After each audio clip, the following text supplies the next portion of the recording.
Katra cilvēka vizuālajā izskatā liela nozīme ir zobu estētikai, lai smaidu rotātu veseli zobi. Doktorei Alēnai Butkevičai savā privāta praksē ir izdevies sasniegt patiesi veiksmīgus un apbrīnojamus rezultātus, īstenojot pacienta vēlmi iegūt savu sapņu smaidu, kas panākts izmantojot zobu kroņus. Kronis tas ir zobam redzamā daļa. Un tā daļa, kas tur zobu iekšā, tā ir sakne.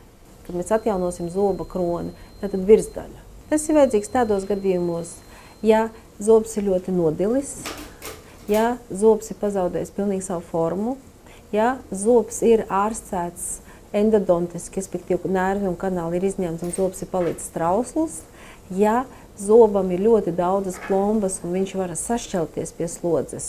Un tad, ja zobs sašķeļās pie slodzes un sašķeļās zemāk par kaulu, tad viņš jāņem ārā. Tā kā mēs negribam to pazaudēt, tad arī pārvelk. Tad, ja zobam ir pazudusi jebkāda forma un anatomija, un viņš vairs nepiedalās fiziskajā darbībā, viņš ir jāatjauno. Tad, ja grib uzlabot estētiku, tad, ja zobs ir ļoti pārkrāsojies un mēs nekādīgi viņu vairs nevaram izbalināt, tas ir punkts 7. Un tad, protams, ja mums ir jāmaina, pieņemsim, žokļu locītos problēmu dēļ, mums jāmaina ir sakodienu augstums. Tas būtu 8. Tātad tie būtu tie pamata 8 noteikumi, pie kuriem mēs iesakam zobus apvilkt ar kroni.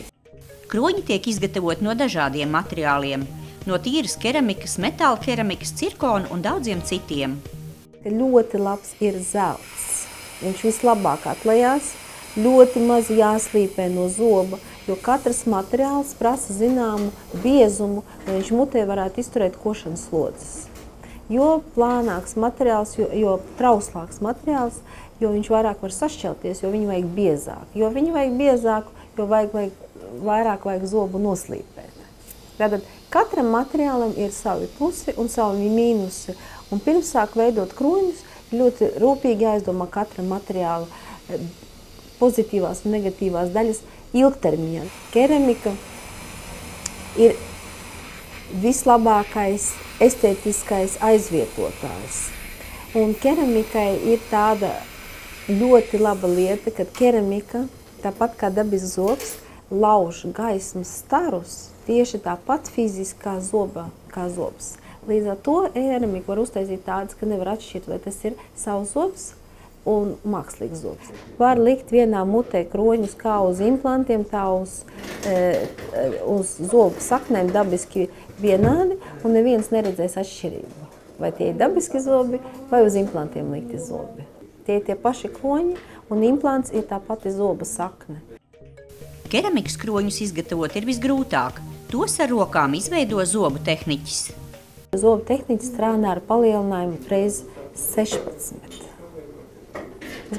Tas nozīmē, ka ja tehniķis redz, ka zobārs nav labus nospiedumus iedevis, ja, nu tad kauns ārstam, un tad kā ārsts nevar izdarīt to labāko. Tātad tas mums visus spiež strādāt zem mikroskopa.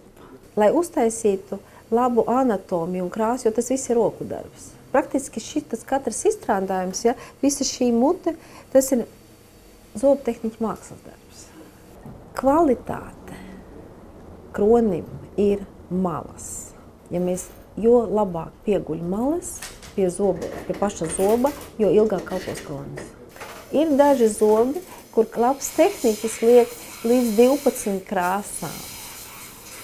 Tāpēc ir ļoti būtiski, ka mēs fotografējam to zobus, kādi ir dabiskie zobi un sūtam, un tā komunikācijā tehniķi ir ļoti svarīga. Tas ir ļoti ilgstošs darbs. Pa to laiku parasti pacienti, gan ir 100% mūsdienās nesē pagaidu kroņus, kas ir taisīti no plasmasas. Un viņi arī ļoti skaisti, un tagad viņi var taisīt 2 vai 3 krāsās. Kroņi ir tas pats, kas dabisks zobs, viņi nav jāņem ārā. Pārējie protēžu veidi ir izņemami. Svarīgs nosacījums, lai zobu kroņi ilgāk kalpotu, ir rūpīga to kopšana. Nedrīkst iedomāties, ka tagad man tas zobs ir pārvilkts ar kroni, un man viņu vairāk nav jākopja. Ir jākop 3 reizes vairāk. Ja tur aizkrāsies baktērijas, viņas ir grūtāk notīrīt. Dabisks zobs ir ļoti gluds. Šeit būs tāda maza saskars vieta, tā kā spraudziņa, un tā jāiztīra perfekti. Es esmu redzējusi kroņus, kas stāv arī 40 gadus. Un tā, tas viss atkarīgs ir, cik pacients ir motivēts turēt muti kārtībā.